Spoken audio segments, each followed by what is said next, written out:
welcome back to SureFire Live. Hope you guys are doing good. Another night, another guest, another long work day. It's busy out there. I'm doing this thing where I'm doing these like IVs where you get vitamins and minerals and all the stuff through an IV package because I was feeling still pretty drained.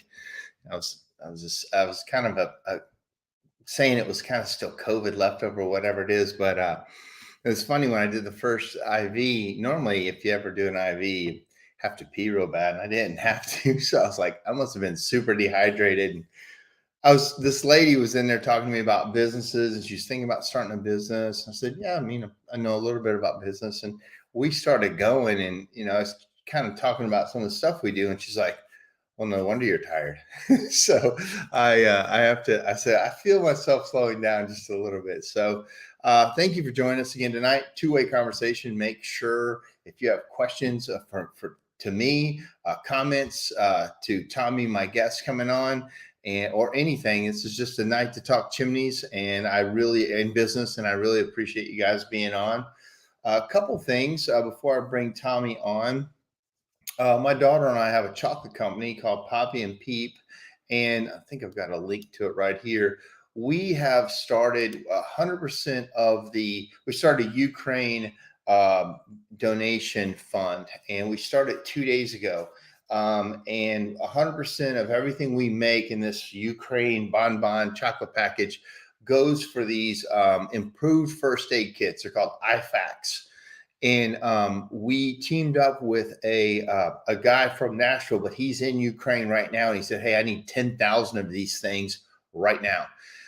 So day one, we raised almost $4,000 in the chocolate shop to put these, and we bought them last night for them. Super thankful, just getting them some supplies. And I know we're all watching it, and it's messing me up watching that. I got to be honest with you. It's super emotional for me to see those people fighting for that. I'm riveted. I'm fascinated. I'm inspired. I'm sad. It's an amazing situation. So, you feel kind of helpless, and we're freaking the United States of America, and we need to do something. And so, in our little world, in the chocolate world, we're making chocolate and raising money and buying first aid kits. So, and so I think I've got a link here. If you have any interest in buying chocolate or helping this out, here's the link, poppyandpeep.com. We got a little thing. You can buy the Ukraine package, 100% of it. And it really has gone well. And they got a $10,000 goal. It feels like we're going to reach it. So thank you for everyone who has helped. And my daughter really put that together, worked hard. We have a good friend, a Ukrainian friend that was her friend. And day number 3 of the situation, her grandmother was walking to Poland. And we've seen a ton of these stories. We have a kind of a personal connection to Ukraine. And I remember the girl wanted to come to America. She was so excited to come and try to come to America from Ukraine. And she wanted to, this was many years ago. My daughter went to school in Germany, and we met her in Holland, and she wanted to come to America and start it's a little cookie business basically. And I didn't even know what this kind of cookie was. I can't remember the name of it right now, and she was so excited about it. So come, let's start it. And she just never could get it together and do it. And then now she's in the middle of a war. And so it's a really sad thing, and they're doing their best. So thank you for all your support for that. So with that being said, a couple comments. First, Chuck Roydhouse says Poppy and Peep chocolate is a good pick-me-up. Yeah. And then we got Alan Rush here, Nash Vegas represent. And then we have this may be since I was in Nashville last week, had planned to visit Poppy and Peeps, but didn't make it there. That might be Vince. Is that Vince? It says Facebook user. I know Vince was in town for the hockey game, and I getting a chance to hook up with him. I was feeling kind of under the weather, but thank you guys. Let me check the other source of stuff coming in. Make sure I'm not missing any live chats here. I think we're good. All right. With that being said, my guest tonight is a dear friend of mine. and he's actually lives in the same town, has a chimney company that is a friendly competitor, or however you want to. Oh, Jay Walker. Oh yeah, Jay, I saw that you came through town to do some stuff. Sorry I missed you. And then Chad Murray says he's a Poppy and Peep addict. We really try hard to have a good product that's fun. And when we started the chocolate business, and people were like, why is anybody going to buy your chocolate? You can get chocolate everywhere, and that was a good topic and a good reason. So we had to be something different, but that's another topic for another night. I might bring my daughter on here one night and we'll talk about it. But that being said, back to my guest, Tommy. Tommy's a friend of mine, but I remember, and I'll talk about this.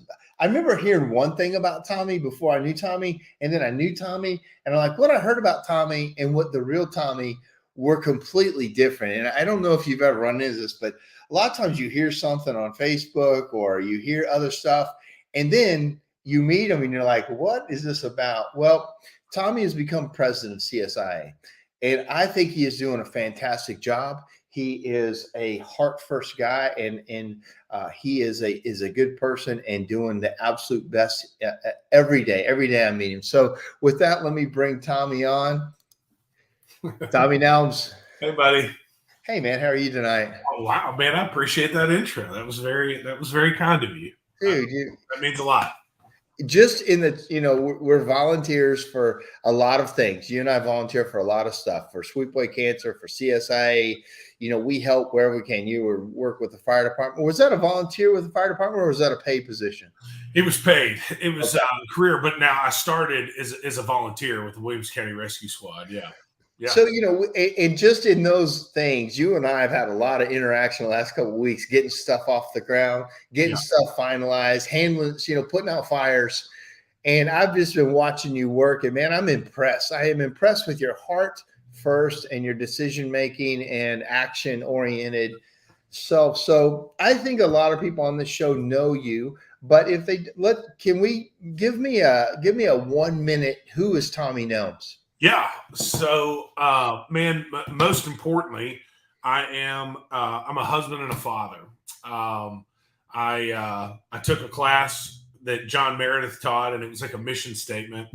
And, at the end you come up with kind of like your life mission statement. And so the phrase that I came up with through John's help was, I am the husband that my father never was, and the dad that I never had.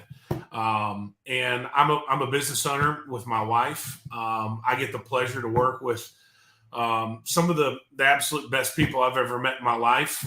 They mentor me, I mentor them, and man, we have a lot of fun.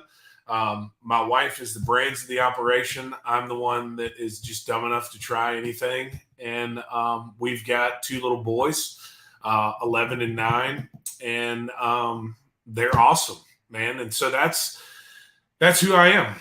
In a nutshell, plain and simple, nothing complicated here.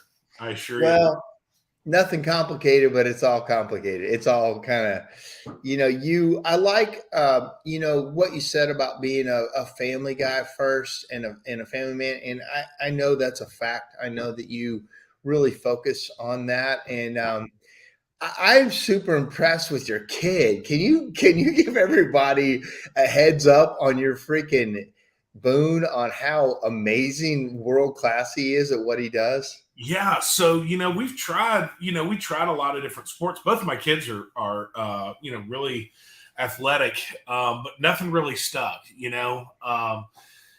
baseball is just so boring, for you baseball fans out there. I'm sorry, John Caesar and Bill Ryan, but oh gosh, it is so freaking boring. And then, I love soccer. That wasn't his thing. And they always wanted to do jujitsu. And so my oldest son, Boone, has really, really taken to it. And he's really good. And so he is he's dedicated. He works his rear end off. And he wants to go compete at the Pan American Games in July down in Orlando. And he is laser focused on that. And so we've been to, there was tournament in Nashville called the Nashville Open. He won that. And then a couple of weeks ago, we went to the Southern Kentucky Open and he won that. And, he's dedicated to it, and he is so freaking good. I have no idea what's going on. But I tell you this, I'm going to freaking scream my head off and cheer him on. And I always grab him right before he goes on there. And last thing I tell him is, I'm like, dude, just go have fun. Like, just, you love this, you do this because you love it. Just go have fun. And my youngest son, Wyatt, he's kind of into it. Wyatt loves to just have a great time. Wyatt is going to bring the comedic relief and just have a great time. But man, dude, they're hardcore. Ask Cam Arnold. Cam Arnold, he does our insurance.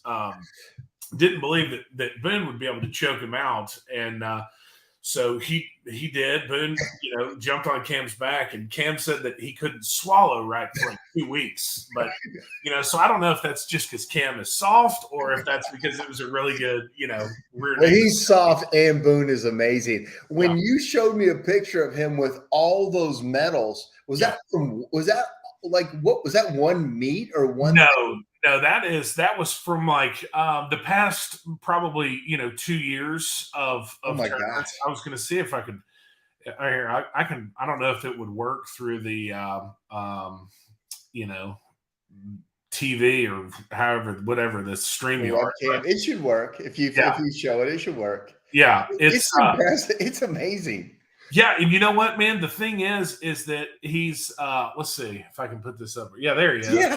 Exactly. There's my dude right there. Dude is amazing. That is so awesome. Yeah.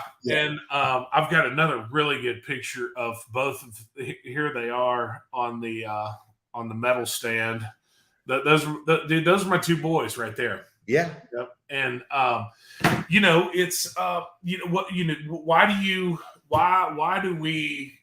are we crazy enough to start our own business? Why do we get out here and work our rear ends off and, work late nights and weekends or whatever, well, man, there's got to be something that drives you. And, I've shared with you a little bit, I grew up in a chaotic home, really didn't have a tremendous amount of supervision. It was not it's not a healthy environment. And, and so I wanted to do it different for my kids. Tell them what your nickname was at the fire department.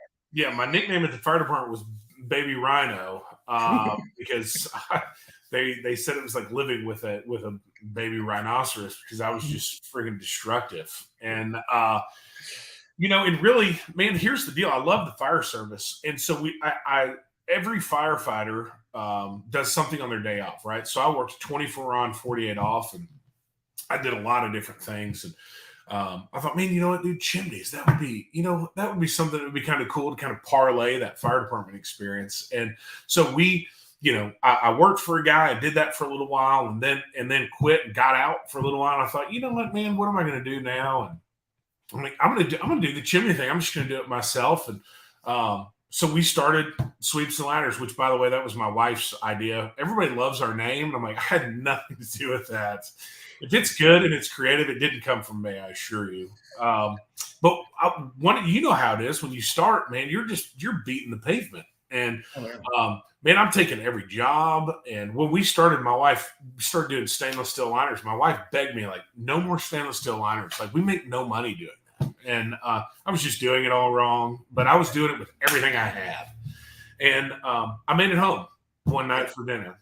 And we're sitting at the table.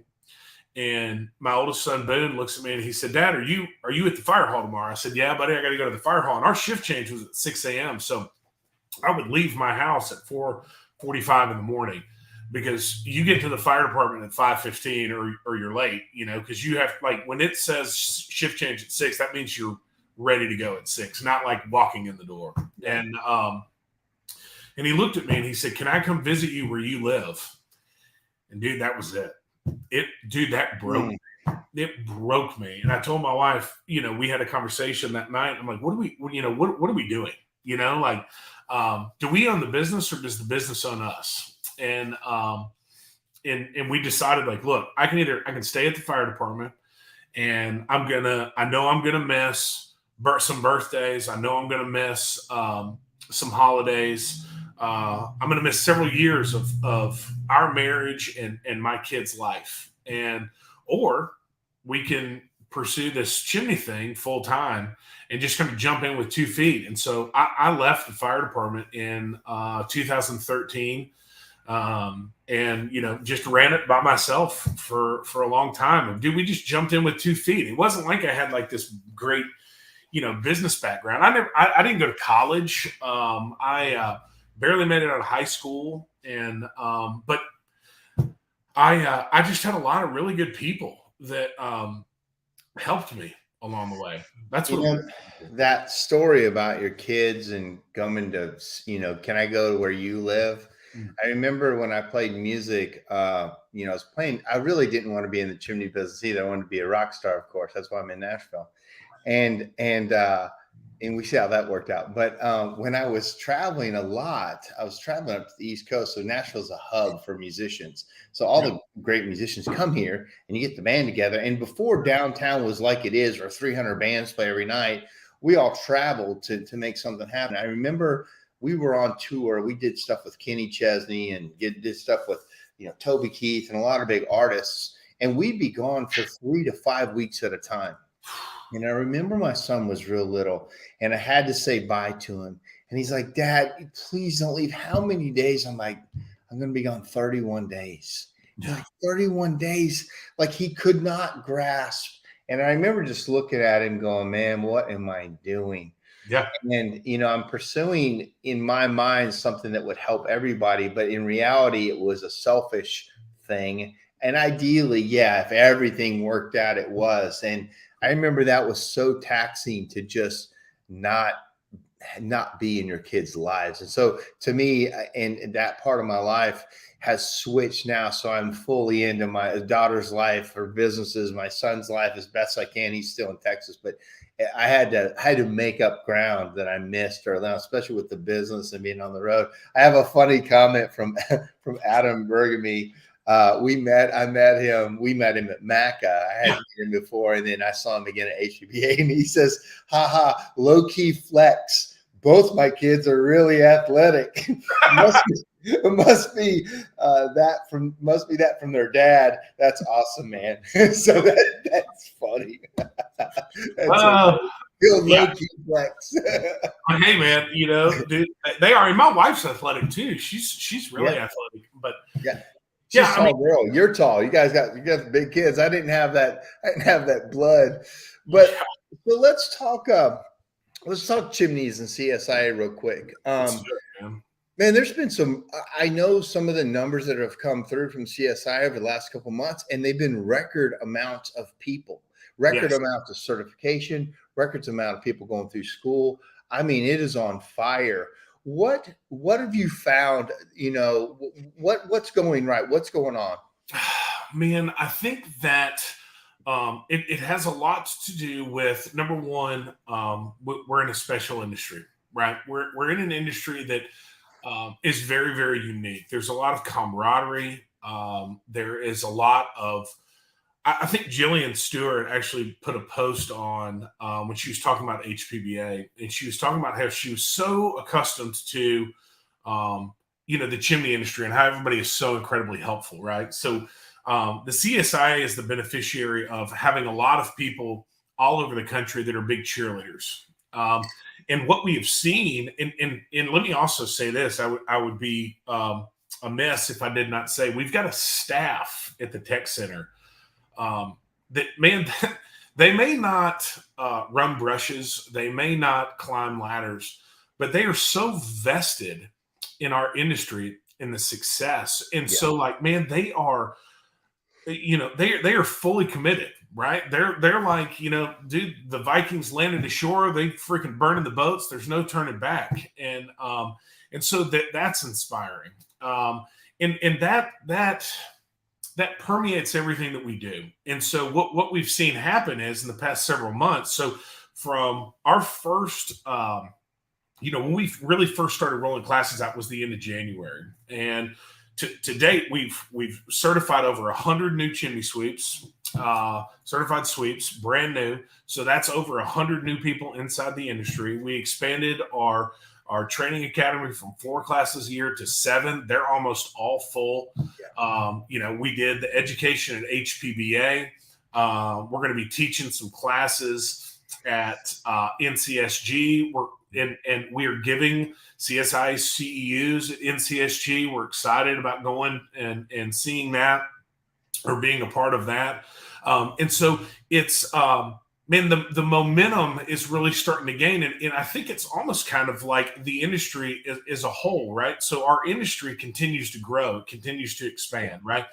And the cool thing about it is I teach a lot of these classes. I mean, you were at the MACA event that we had, which I think was a great success. And I measure success on when we teach those classes, not necessarily on like how full is the room. And thankfully the room has been full.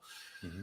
But it's the engagement that I get with the people that are there, and it's the emails that I get afterwards. It's not just encouraging emails like, "Hey, man, that was great," but "Hey, you talked about this." Like they're asking more questions, right? So the dialogue continues, and so that momentum continues to grow, right? And we've the CSIA has put a lot of effort into reaching out to the homeowner more. And so we're engaging them more. You've seen the fireside chat that we've done.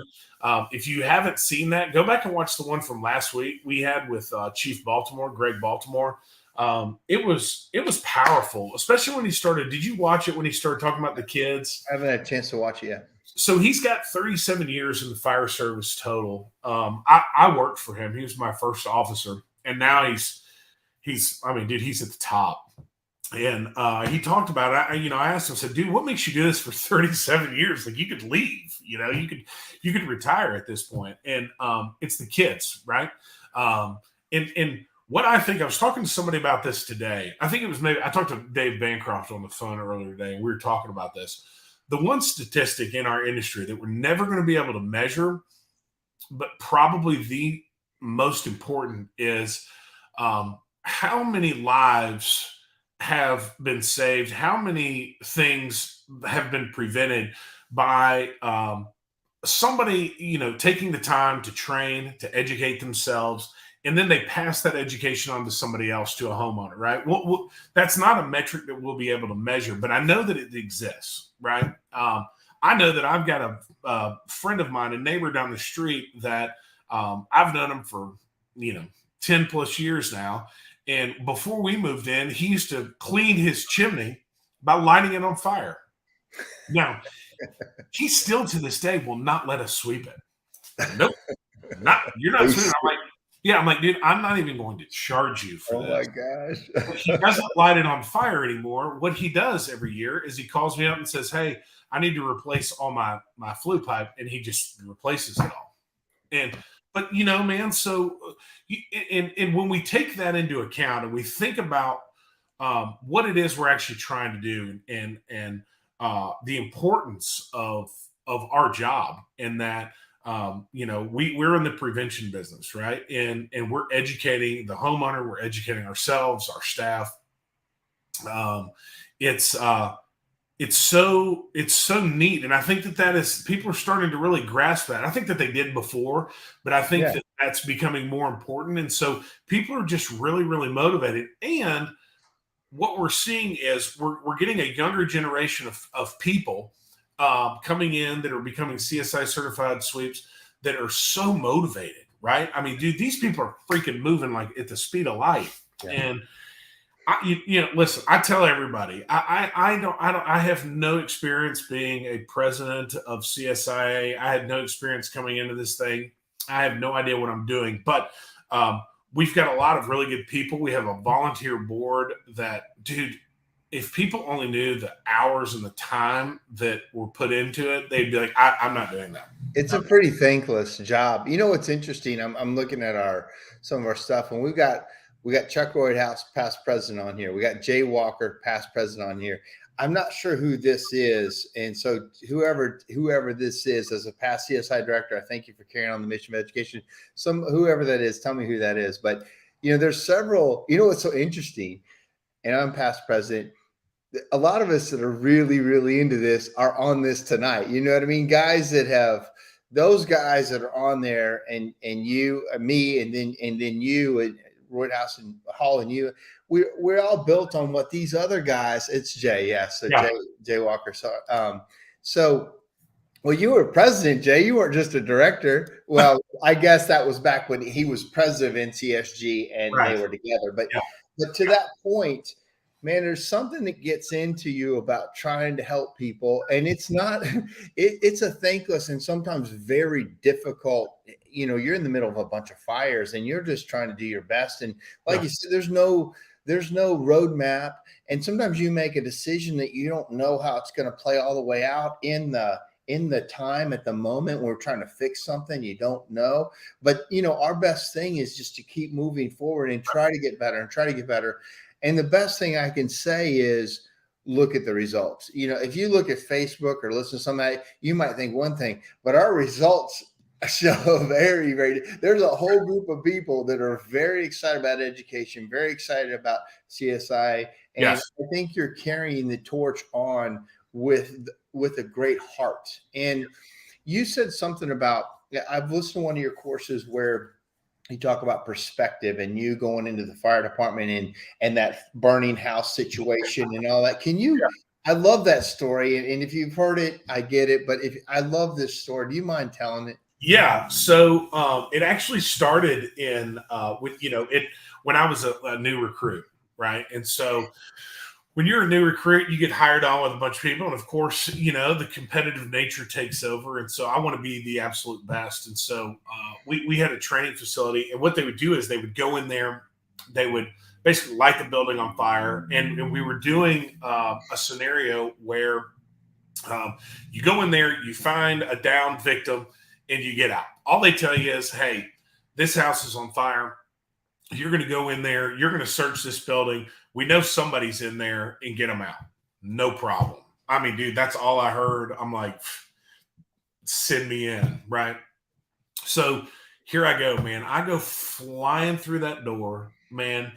And I am trying to, because I want to beat everybody, right? Like I want to be the best one in my class. So I go through there, dude. You can't see anything. I feel something.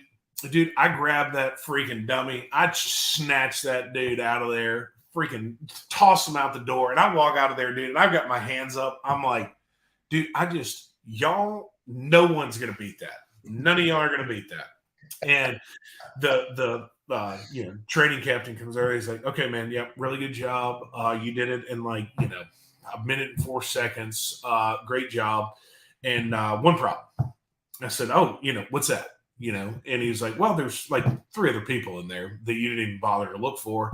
And now they're all dead because you were so excited about celebrating that you didn't stop to even think that, there could be more people in there. Just because you found one doesn't mean that there's more.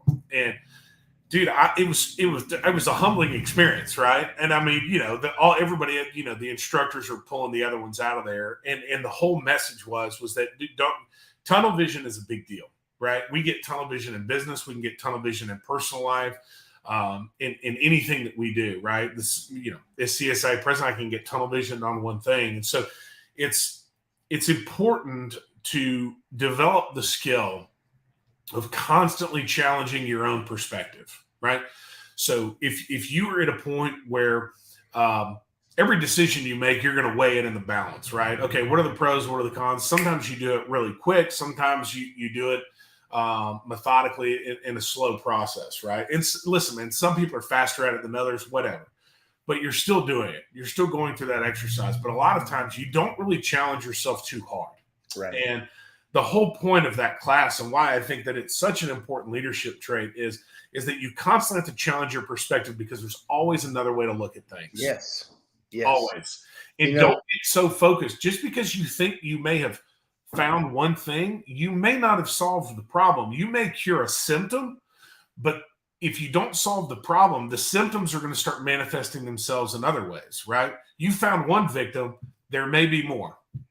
And you're so right about that. And as a leader, some leaders don't want to be challenged. And I'm still the leader, but I don't mind you I need you to tell me if I'm not seeing the whole room, if I'm not seeing the whole thing. If I think I ran in there and grabbed the body, but I left 3 other dead ones in there, that's not a win. I mean, it's a win for one, but if I would have taken more time and got my ego out of the way, I might have seen clearer.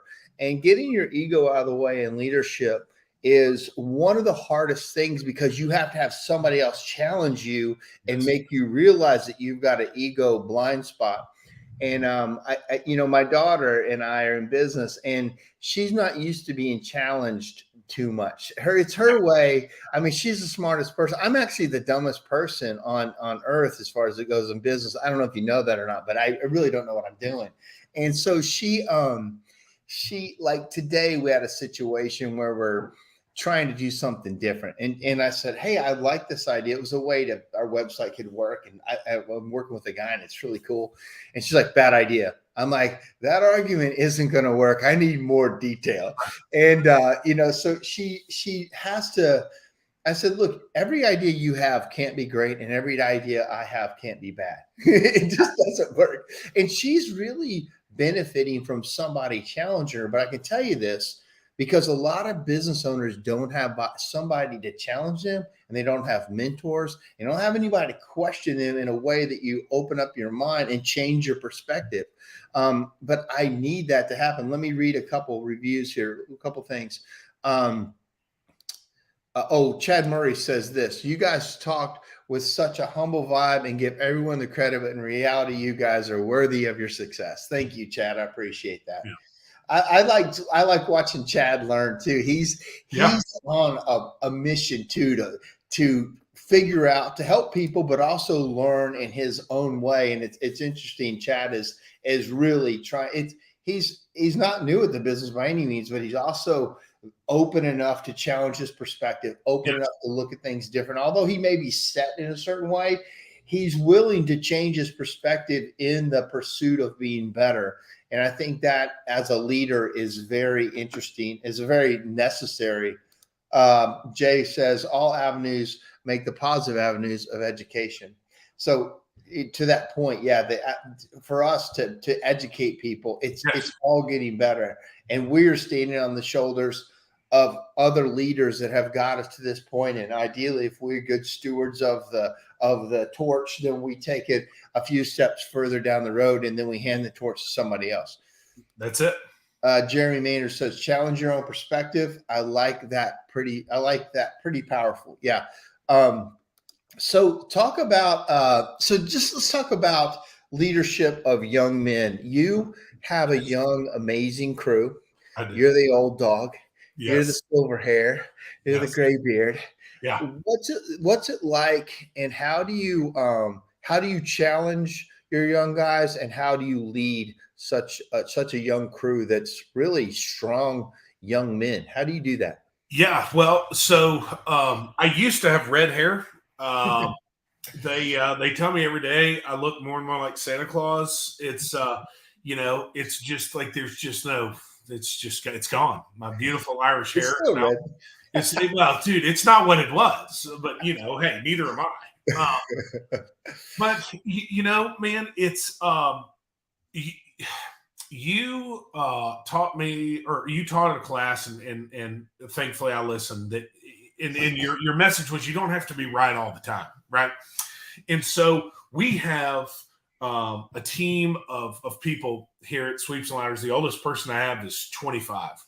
Now that definitely excludes me, but it's full of a whole bunch of people that are unbelievable human beings. They're great at their job. Do not get me wrong, but they are exceptional people. I taught this at MACA. When we think about mentorship, we think about, I'm the old guy teaching them, something, but they have certainly mentored me in the sense, in all aspects of being a better leader, being a better business owner, husband, father, you name it. Young people and that mentorship is something that's very, very special to me because I had it. I told you before that I grew up with an abusive alcoholic father who was in and out of prison, a mother that, little bit of a, chaos. And so it was, I felt like I had the attitude that uh, the world, I was owed something, right? I didn't get dealt a fair hand. I am constantly having to dig out of a hole. Every time I turned around, there was nothing but I would get excited about something, then there'd be let down, right? Or I would, and so I developed this hard exterior, this shell of no one's ever going to be able to affect me emotionally. I refuse to give people that power. Um, no one can ever be able to. No one's ever going to be able to hurt me physically again. And I am going to not allow people in past a certain point, because at some point those people are going to let me down. Really? Yeah, and I can tell you that my wife and I met, we knew each other for a little while, but we started dating at the end of July of 2007. We were married by June of 2008, and she saved my life because I realized that I can start letting people in, right? I don't have to be so guarded, because there are actually people that genuinely want to help, right? And I had a few of those. I had mentors that never quit on me, right? Even when I tried to push them away, they would never quit on me. And listen, she's one of them. Because man, I'm not. I can be very difficult to be around at times. I've never seen it, man. I've never seen it. Well, when I first started dating my wife, I had an older sister who never likes anybody that I ever dated. So I started dating my wife, and my wife was nervous to meet her. We went and met her. They're real big into horses, so we went to a rodeo and met them. And my sister came up to me afterwards, and she goes, "I don't know who that girl is, but I tell you what, you better never let her go, because you're not nearly as bristly as you used to be." And so when I had those type of mentors, I've talked about them. Johnny Pewitt was a guy that basically kind of raised me, took me in as his own son. And his actual son is still my best friend. And he taught me things of, how to be a man, how to fix things, what hard work is, about how basically, if you want to succeed, and there's people that do the same thing as you do it while they're sleeping. You outwork them. And that was the great equalizer. That's what he used to always say, right? Somebody can be smarter than you. They can be bigger. They can be stronger. They can be faster. But if you will outwork them, you can win. And then I had guys. Go ahead. I mean, a quick thing about that. So it's one thing to work hard, but I don't think you could have led your crew at being your old self, because what you are now is very different and able to lead people. Yeah. And so I you get to a point when you grow your business, you're like, man, I need some help, right? You're running more jobs, you're doing more difficult jobs. You're like, man, I got to have some help in here. Mm-hmm.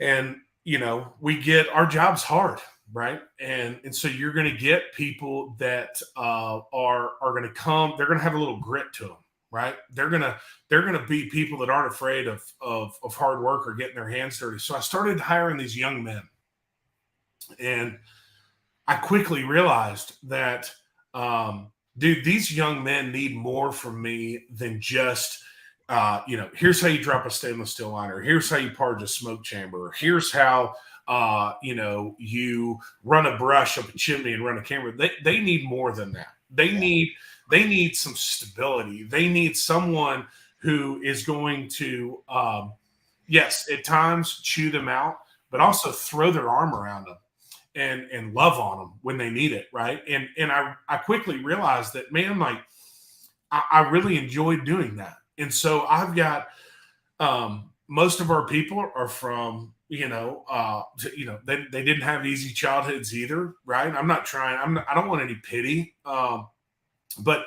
I realized that quickly that you can build a business and you can build a culture and an environment where it may be the only stability that people have in their life.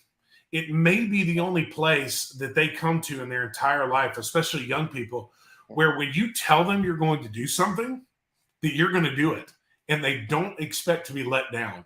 You may create a culture and an environment where they know that they have the freedom to make a mistake, and that it's not going to cost them something very, very difficult. Right now, they may get a tail chewing, but the tail chewing is there to teach them something.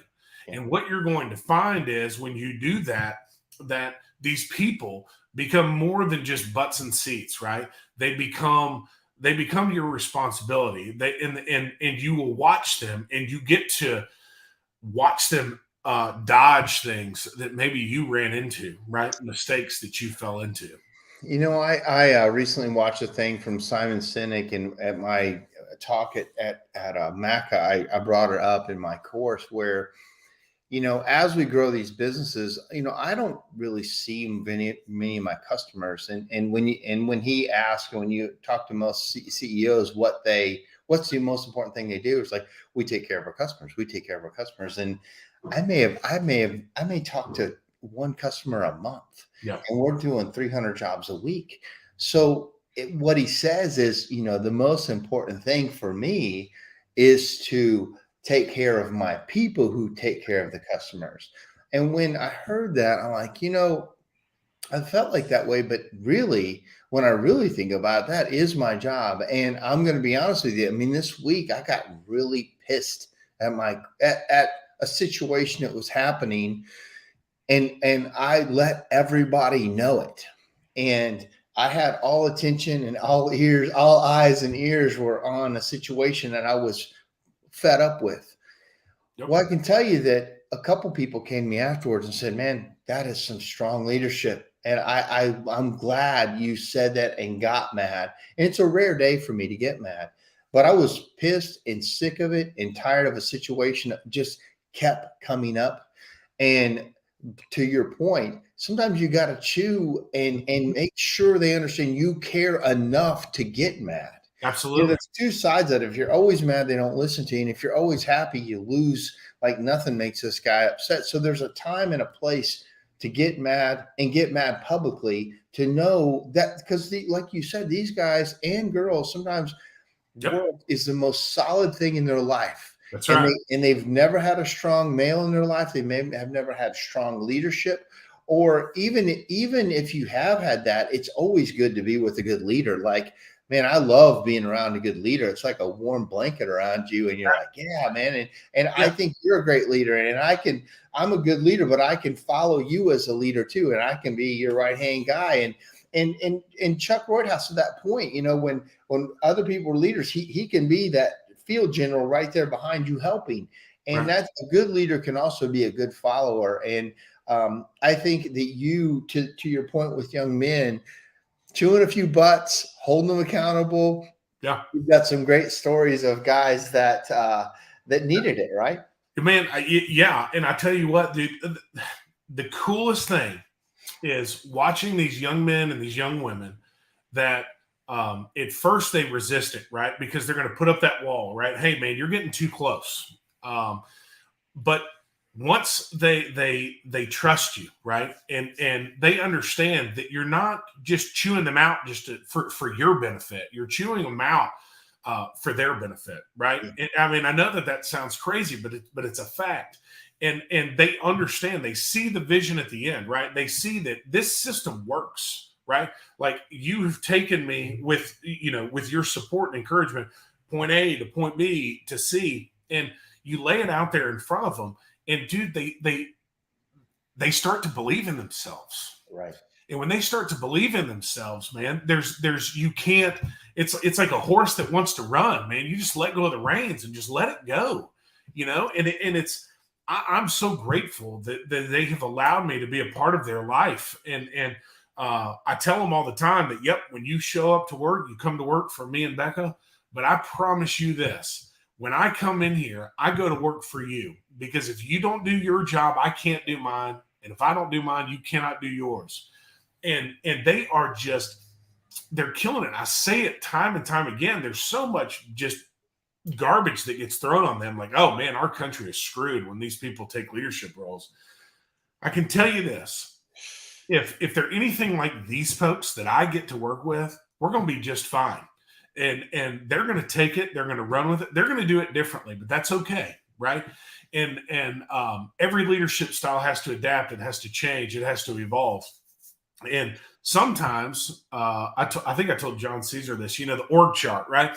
It a lot of times looks like a pyramid, man. Sometimes, it's a circle, right? Sometimes you're on the top. Sometimes you're on the bottom, because, dude, crap sometimes doesn't roll downhill. Sometimes it defies gravity and runs uphill. But we have they see that I'm not afraid to fail, right? And I'll admit my mistakes and my faults, and because it's not about me being right. It's about the company and us being successful, right? Because if we're not doing it right, then they can't succeed. If they don't succeed, I don't succeed. I think too, when you could admit as a leader that you've messed up or that you need to change course, it's helpful to them, because if you're above that or you're not approachable, it makes them, it's shadow the leader, right?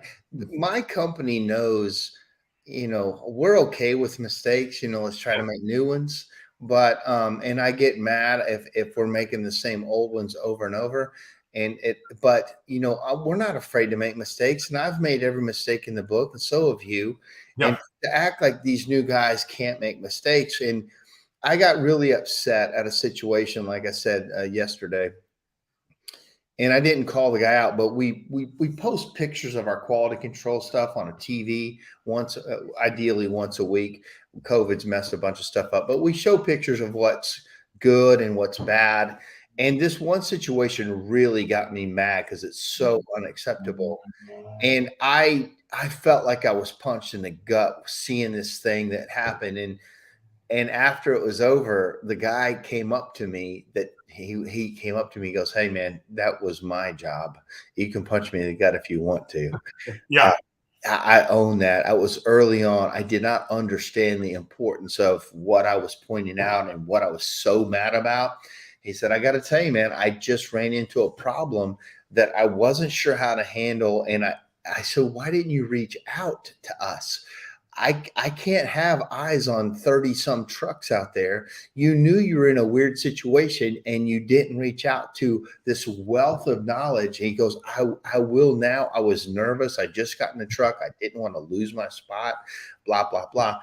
But I said, "Dude, I appreciate you being honest, and I'll always have your back if you're doing the right thing. The problem is if you're dishonest, lying, covering up stuff, but at least we had a chance to make it right and not wind up in court or wind up with something worse, with a lawsuit or a death or a situation."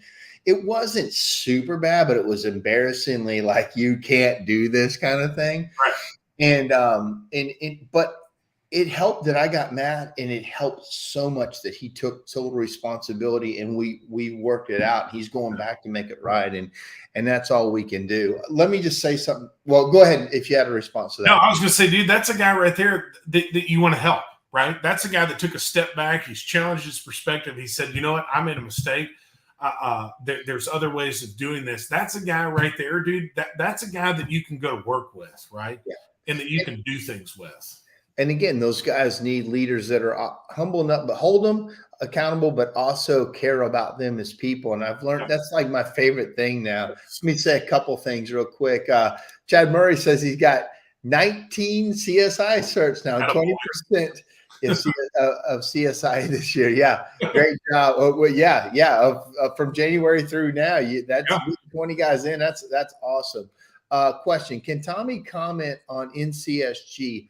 I'm not sure if that's from Jay. I'm not sure what he means comment. Well, I mean, and actually, I'm really glad that question got asked, because if we're talking inside the industry, the past year has been tough. It's been tough on the industry. There was a partnership between the NCSG and the CSIA. that went south, and I don't think people have really gotten enough answers on that. And the only thing that I know how to do is just tell people, the honest truth when I get asked a question. And so, I don't know exactly what the comment is, what they're looking for, but I'll tell you this. So let's just address the elephant in the room, which is the NCSG and the CSIA split.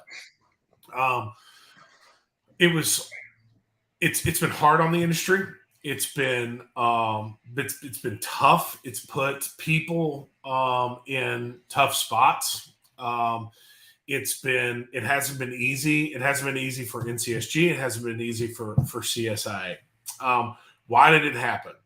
I think that it happened because it's been in the works for a long, long time. I can tell you this: ever since I've been on the CSIA board, there was always some tension between NCSG and CSIA. And I think that, there were some personal conflicts that were associated with that. The split certainly did not happen the way that we wanted to. Did CSI, make some mistakes? Sure, we did. We're human. And, but did NCSG make some mistakes? Yeah. They did. They're human too. They're making moves now. We're making moves now. But here's what I want to say about this. The idea of this being a fight between NCSG and CSIA, it's got to stop. I want the best for NCSG. I want them to succeed. But most importantly, I do not want people to feel like they need to pick a side, right? I would ask you to support both organizations. Okay. If you feel like that you need to pick a side, I am sorry that you feel that way. I certainly don't want you to feel that way. I want you to support both organizations, right? The CSI, did we and have we made some changes? 100%. Are there more changes coming? Are we going to continue to change things? Absolutely. I would encourage you that if you have an issue, I, as the current CSIA president, I may not know that this issue exists for you. Okay. It happened yesterday and today. It did. And but I want to fix it for you. Okay. My perspective on being the CSIA president is pretty simple. I am nothing more than a steward of an organization that I am a part of. It does not belong to me. I want to leave it better than I found it. I think that what we do matters. I think that it's so freaking important that we cannot get caught up in the weeds or the politics of this person makes me mad, this person makes me mad. Do we have what we're doing and what our industry is about? We have to be above that, right? I'm not really concerned about, we did the right, we were right and they were wrong, or they were right and we were wrong. What I'm concerned with is serving the people that make up the CSI, which is the CSI certified sweeps. If you are a CSI certified sweep, you are a stakeholder in the future of our organization. If you're not a CSI certified sweep, I would want you to be. And there's another comment. I'm reading these comments here too, Mark. It is important. Yeah. The split is important. It was difficult. There was, some negotiations that were trying to go back and forth, and it went south. It just did.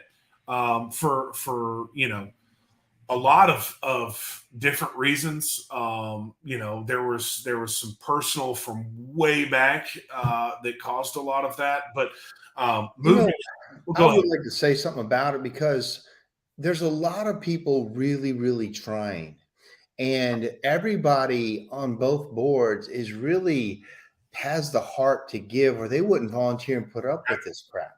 Yep. And so you got a lot of people, but people have different ideas of what's best for the industry. Mm-hmm. And it clashed at times, but I think it also gave more people a seat at the table. It's so funny. There's not a lot of people that want to volunteer for these positions. It's not like there's a big rush of people trying to get in. Right. So you have a limited amount of people that are trying, but it opened up the conversation and the ability to take something a different way that you want, Right. and give more people a seat at the table. And I've said from me, I didn't want it to happen. I was on all these calls saying, let's not do this, let's not do this, let's try to keep it together.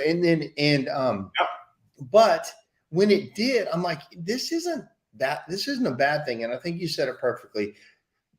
Everybody should support both organizations. They're both run by volunteers. They're all trying the best they can. And there doesn't have to be a choice, and supporting the industry of a growing industry is the most important. And the education of it, if we really believe in what we're doing, the education is necessary and the education is good. And we're still in our infancy. And so I'm excited for you to be able to, bridge that gap, and to be, we're moving on. And man, good luck, you guys. We got our own battles to fight, and we're going to fight them every day. Well, and I mean, again, I want to have these conversations, right? Had a conversation with a guy that was really upset with our new listing the leads program, which is the way that the homeowner finds a CSI certified suite. And, I didn't know what his concerns were until I had a conversation with him, right? And I'm trying to, break down some of those walls where, listen, I'm not going to call you. I'm not reaching out to you to tell you how I'm right and you're wrong. Okay. I'm calling you to have a conversation because. Well, unless it's John Caesar, you usually tell him you're right. Yeah, of course. Yeah. John, but everybody else. But, but I want to have those conversations, right? The CSI, we need your feedback. We need the good and we need the bad. Right? If we don't like something, or you don't like something, you have to let me know, and or us know, right? And we're going to work our rear end off because we want it to be great. We really do. And the split inside of the industry, man, it was tough, right? I came into an industry where all I ever knew was NCSG and CSIA, right? But what we can't do is disparage one another. We can't try and tear the other one down. And that was like, so Tom Uncle, great dude, NCSG president. He's working his rear end off to provide value to the membership. After this split happened, I became president. He was like, hey, are we still going to get CSI CEUs for convention? Man, of course. That's not the CSI is moving forward. We're going to make decisions that are best for the industry and for the people that we work for. And make no mistake about it, I am the CSI president, but I work for everybody who wears that CSI certified badge, and all the homeowners that want to use us. Bingo. That's exactly right. And it really hasn't been addressed enough. I'm glad that I got to come on here and we could talk about it a little bit. I'm certainly not. I want to answer the questions, and I just want to make people feel like, listen, I understand it's tough, but we're going to move forward. But it's not going to be a relationship where it's one against the other. We're just trying to tear each other apart, right? And then somebody's going to win. We can both win. And we can win in a way, we can both win in a way where it helps the entire industry. And that's what I want. And I know that that's what you want. And I'm looking forward to going to NCSG convention. If you're not going, you need to sign up to go. Support them, right? Support them and support the CSIA. We want you to be a part. And I, as your president, if you are a CSI certified suite, but if you're not, I hope you will be. I want to hear from you. I want to hear your feedback, right? I want to hear your thoughts. I want to hear your ideas. We need your ideas. We need it. We need you. Well, today, the guy that complained when we looked into it was right. And we're like, whoa, well, how is that happening? And some of the complaints, I hate when somebody puts something on Facebook and all of a sudden we're like, oh God, but reaching out to you going, hey, I don't like this. This is happening. And you researched it and we researched like, oh God, how's that happening? Well, there was a glitch in the thing. Right. And we're like, okay. And then I had an idea, you had an idea, and it's being fixed. Like Exactly. I don't know, but it was a perfect example. And here's to put a pin in it. I think you're the right guy for this. I think you're the right guy at the right time, and I'm very appreciative of you. Well, man, I'm going to give it everything I got. I am, my ego doesn't matter. Somebody was making fun of me one day because I was wearing Crocs, and they said, you know what the holes in Crocs are for? And I said, no, tell me. They said, that's where your dignity leaks out. And I said, dude, my dignity leaked out a long time ago. And, man, listen, I'm not trying to prove anything. All I want to do, I'm going to do my time as president, and then Mark and the rest of the group is going to put me out to pasture. Nice try. You're staying on, Yeah, but anyway. I'm gone. But somebody else, it's going to be somebody else's turn. Yeah. And you just talked about, we got Jay Walker on here, Chuck Roydhouse, all of these guys, John Pilger, yeah. Chuck Hall, all of these guys and gals, okay, that have built something, and they want to see it taken to the next level, and they want to see it grow. And one of the things that is special about our industry is that it makes it so unique is that it's very emotional, right? And people, you wouldn't think so, but it is. It is, man, because people listen, man. We're fortunate. We complain about it a lot, but we're fortunate to be in an industry where people really care. When I was in the fire department, we had the International Association of Firefighters, and nobody would freaking do anything. Nobody cared, but we have an industry that really cares, and history matters, and people's past efforts matter. People that put in a ton of work, you got, the Vic M. Gartens, the Jim Brewers, the Jerry Eisenhowers, the Jay Walkers, Renee Brigman, the Pilgers. It's Pete Luter. You have all of these people that put in a tremendous amount of work. And you said it earlier, we're standing on the shoulder of giants. And so we want to make it better. And we've got to continue. David Hanna is another guy. The history matters. And it's important, and we have to respect that, and people do, and they're emotional about it, but that's what makes it so unique. Yeah. And that's what makes it so special, is because people actually care. And I get it. You're totally right. You're so on the money. Well, quick thing. I think this is Jay Walker. I wear Crocs daily. Your dignity's gone too, Jay. So funny.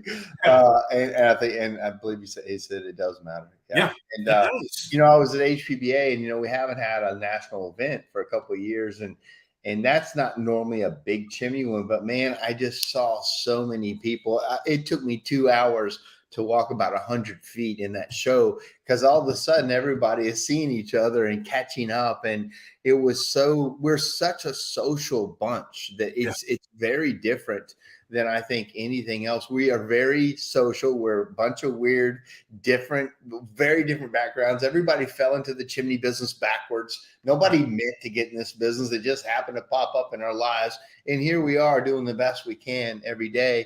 And like you said, it does matter. We're trying to help people. We're trying to save lives. There's a lot of guys that are doing this wrong. Thank God people are building chimneys so badly, because it's helping our businesses so much. That's right. But I know I told you it's an hour. We're a little over. Let me close with sweep-away cancer, if you don't mind. Do you have a couple more minutes? Yes, please do. Okay, thank you. So let's talk really quickly about sweep-away cancer. I think a lot of people know what it was, but if they don't, can you please tell people why it started, how it started, and what it is? Yeah. So sweep-away cancer, nonprofit organization that was started by our industry and members inside of our industry. It spawned off of an NCSG convention. The keynote speaker was talking about how 80% of the service calls that are booked in a home are made by women. And so, hey, what can we do to kind of give back? And, everybody always talks about, breast cancer, it affects women a lot. My mother-in-law, I lost my mother-in-law to breast cancer. And then, you had always said, if you have a good idea, share it. Came to you, Darren Bebo, and boom. Now it's exploded. And I remember that call. You said, man, I got this idea.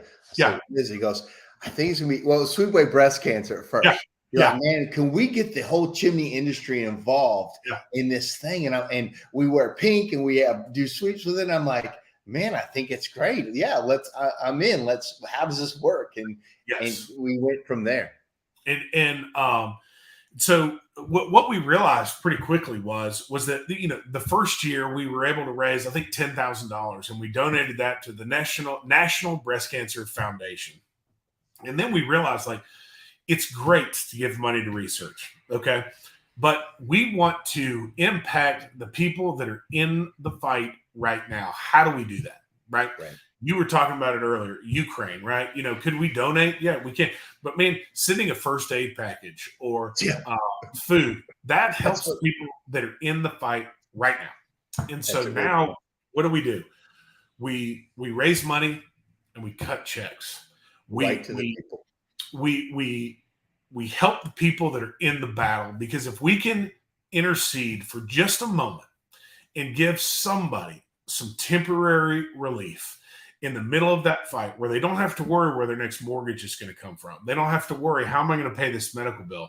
How am I going to pay these utilities, right? I've got a husband who's really sick, but I have to work. Well, no, you don't, because here comes a check. I got a call from a lady one time, and she said, are you affiliated with Sweep Away Cancer? I said, yes, ma'am. And she goes, what is this? And she got a check. Yeah, she got a check. And I said, she goes, I got a check in the mail from you. I feel like this is a scam. And I said, well, ma'am, what's your name? And she told me her name, and I went through the application for aid. And I said, ma'am, you have someone that really loves you. And I told her his name, and dude, she just fell apart. And I said, that check is for you. That check is to pay a mortgage, a medical bill. And she goes, I did not know how we were going to make our next bills. And I said, well, that's what we're here for, right? You focus on either caring for or fighting for those that you love, because nobody that on this, watching this, or will watch this, has not been affected some way by cancer. Right. And that's what we do, man. We raise money, and we've been able to give over $250,000. That's how freaking awesome our industry is, dude. That's how incredible it is. Okay. We want to complain about some things, but it's a generous group of people and we've been able to change people's lives, or at least give them some temporary relief in that moment. And it's one of the most fulfilling things I've ever done. It's amazing. Unfortunately, we can't share all the stories that come back to us after we donate. I'd like to share more of them, but sometimes they're real personal. And sometimes the people die after we do it. But I still have gotten letters and thank you. You know what? He passed. You guys helped him while he was alive. Unfortunately, one of the people that donated, we helped last year, passed like a couple of days ago, and they sent a thank you for the help while he was alive. We're trying. I mean, and there's been some little girls. There was a little girl man, that was rough pictures that the family sent us about her. And man, we helped. I think we helped her twice. And so just a couple clarifications. One, people don't have to be in this industry. There's a misconception you have to be a chimney sweep. So tell people who we help, and then if you know somebody that needs help. Now, we're not unlimited on funds, so we need donations, and we push it right back out. We're 90. What's our percentage of effectiveness that we get the money to the people? So 93 cents of every dollar goes back to the people that need it, right? Yeah. I mean, we have to pay an accountant and filing fees and all this other, let's not get into the freaking government interference and that. But there's a cost of running a not-for-profit. There is control. There is, but who do we help? Great question. Anybody that needs it. I don't care if you're in the chimney industry. I don't care if you need help. That's what we're here for, right? Now, being able to help that many people is we need money, right? So sometimes people have difficulty asking people for money. Look at the camera. I need your money. People need your money. Go to sweepawaycancer.com click the donate button, share us on Facebook, like us on Facebook, and help us. We need your help. We need your help so that we can help somebody else. And it's an awesome thing to be a part of. We've got a rally coming up. I don't think we've ever had to say no to anybody. We've had just enough money and somehow we get more money. I don't think we've ever said we don't have money to do it. Right. We've been tight before, yes. but this industry gives, and we have been able to really help, I think, everybody that asked. Yes. I mean, listen, dude, we'll run that bank account down to zero. Oh, for sure. If the bank will let us overdraw, then we're freaking overdrawn. We'll figure it out. It is what it is. People need it. We're gonna answer that call. Yeah. Chad Murray, you can absolutely auto donate monthly. Thank you, Chad. I think Chad does that. I know there's several people. Chuck Hall with Winston's does donation, like a certain percentage of sweeps. Yeah. I saw where Lindsay and Steve Trumbull are actually putting a link on their invoices. They're working on putting it on their, paperless invoices, a little thing at the bottom. If people want to donate, there's a link. They ask for our logo, send them the logo. I think they got it. If not, we'll work on that. But, innovative ways to do that. So that being said, there's a couple other comments on this other line. A new and emergency or even established veteran business in this industry, where does one draw the line on? This is kind of a different question. So I might answer this in just a minute. Well, it's a different topic. So let's just talk about the other thing, which is the upcoming rally that we've got coming up. And I think I got a thing right here about it. Where is it? Right here. And so this is it, May 20th and 21st. You talk about that. Yeah. So this was actually your brainchild. So Mark likes to ride motorcycles. Who doesn't like to ride motorcycles? The Tennessee, North Carolina border is one of the most beautiful places in America. And so it's a rally. You don't have to ride a motorcycle. We got a lot of folks that drive cars. But so essentially what we do is we meet. It's called Fontana, North Carolina. It's an area called Fontana. There's a part of that we always drive called the Tail of the Dragon. It's like 300 and something turns. Well, how many is it? 318 curves in 11 miles. 11 Number miles. one motorcycle road in the U.S. Beautiful area. And if you try to keep up with Mark, and also let me say this, Terry, his wife, who will be on the back, you will be scared. It is not the first time I ever rode through it. Mark and I rode up there, and it was absolute insanity. And dude, Terry's on the back, and she's just like acting like it's no big deal.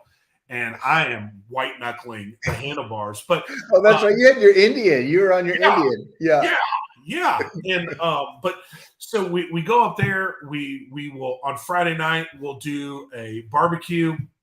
We hang out. And then Saturday morning we do a breakfast. And then I want you to talk about the milk toast, please, sir.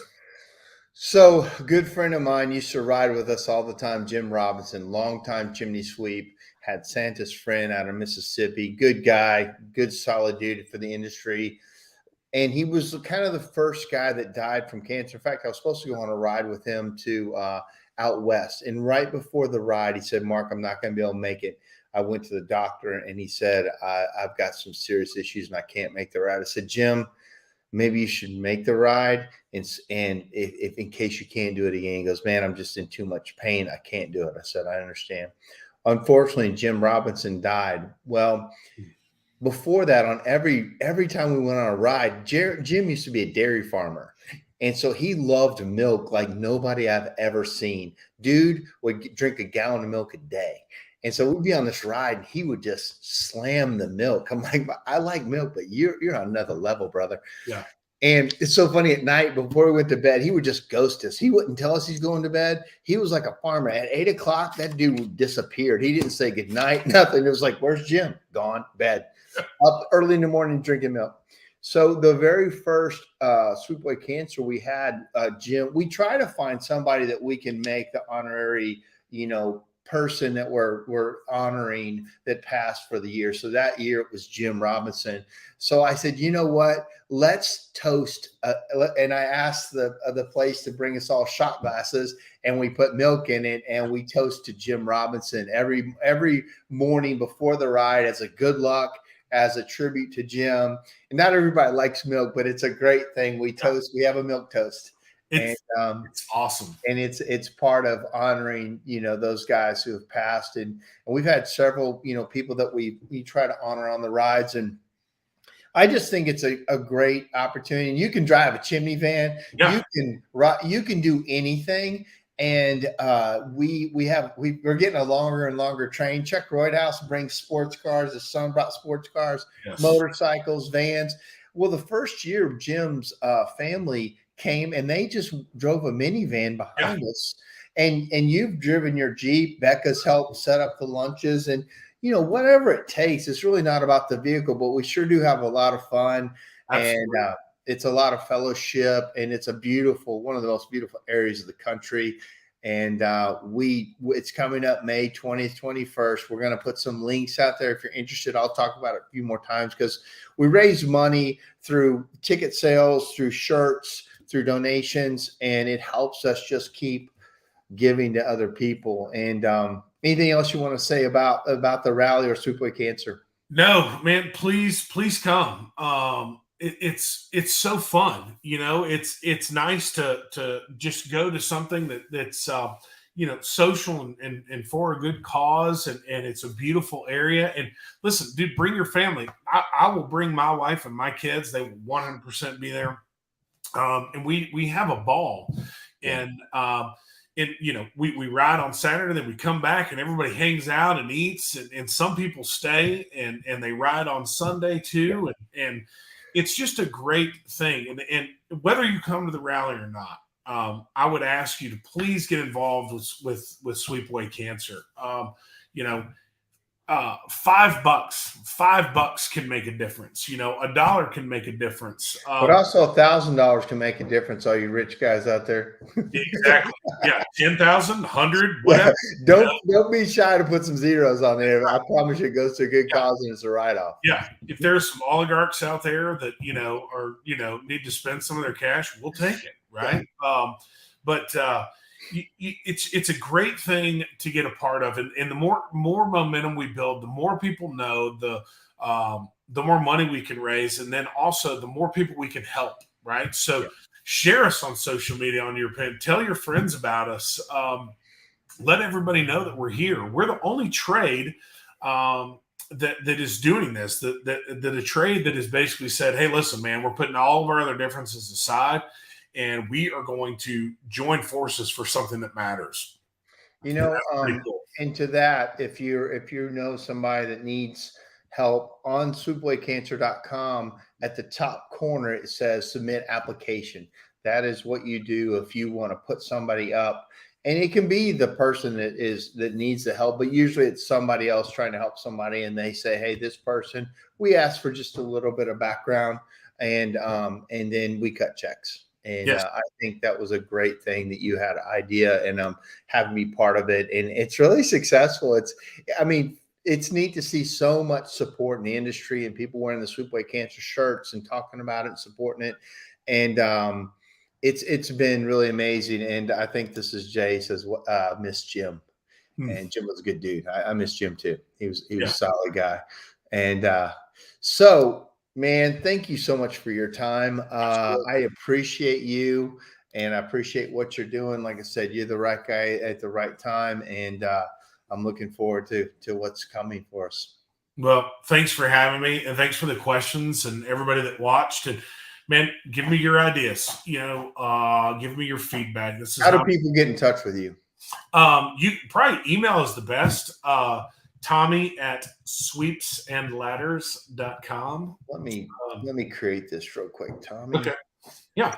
But man, holler at me.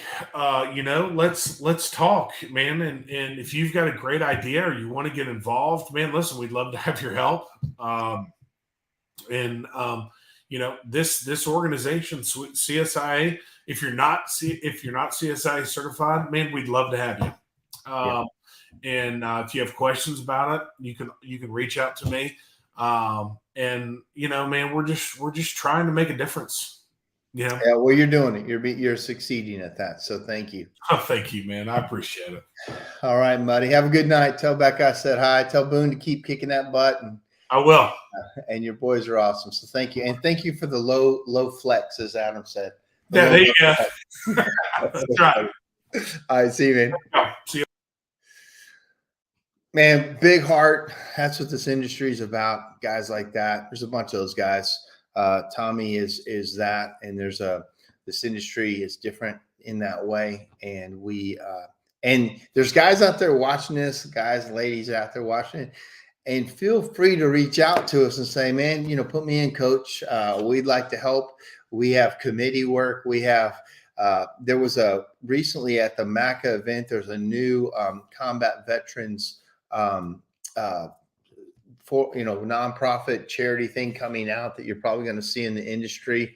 And the guys were there telling us that they wanted to do it and wanted some help. So we're kind of looking into how that works. And it's just a good heart of this business. And man, it's just ideas and running with the ideas and making it happen. So Tommy is one of those guys in this industry, is the right industry to do that. Warrior Horse is another great foundational thing. It started from a guy who cared about veterans, and it's amazing what he's done. I need to have Kevin on this show. I've had him on before, but I need to have him again because I just like talking about the heart of this industry, because that's what matters. And I appreciate Tommy and everybody that's doing it. Thank you guys for all the questions and comments on what's going on. And we'll do it again next week. I appreciate you guys, and we'll talk to you soon. See ya.